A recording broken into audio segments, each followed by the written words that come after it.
በዚህ ቪዲዮ ሰብስትራክሽን ነው የምናየው፣ መቀነስ ማለት ነው። በእንግሊዝኛው መቀነስ አንድ ቁጥር ሲሰጠን በእንዴት መቀነስ እንችላለን የሚለው ነው የምናሳያችሁ። ለምሳሌ 573 ሲቀነስ 28 ብንል ይችን በእንዴት ነው የምንሰራት የሚለውን ነው የምናየው።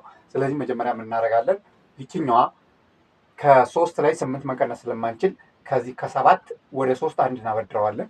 አንድ ስናበድረው 13 ይሆናል። ከ13 ላይ 8 ስቀንስ ስንት ይሆናል? 5 ይሆናል ማለት ነው። ከ13 ላይ 8 5 ይሆናል። ይችኛዋ 6 ሆናለች፣ አንድ ወደዛ ስላበደረች ማለት ነው። ስለዚህ ከ6 ላይ 2 ስንቀንስ ስንት ይሆናል? ከ6 ላይ 2 4 ይሆናል ማለት ነው። ከዚያ ይቺ 5 እንዳለች ትወርዳለች። 5 ፋይናል አንሰራችን ይሄ ይሆናል። 545 ይሆናል ማለት ነው።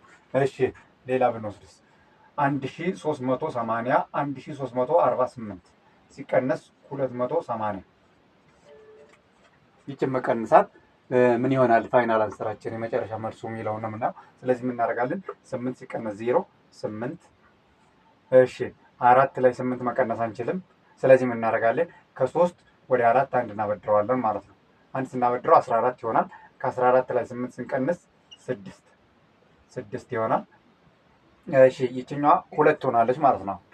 አንድ ወደዚህኛው ስላበደረች አሁን 2 ሆናለች። ከ2 ላይ 2 ስንቀንስ 0 እናገኛለን። ከዚህ ይቻን እንዳለች ትወርዳለች። ስለዚህ የመጨረሻ መልሳችን ስንት ሆነ? 1068 ሆነ ማለት ነው።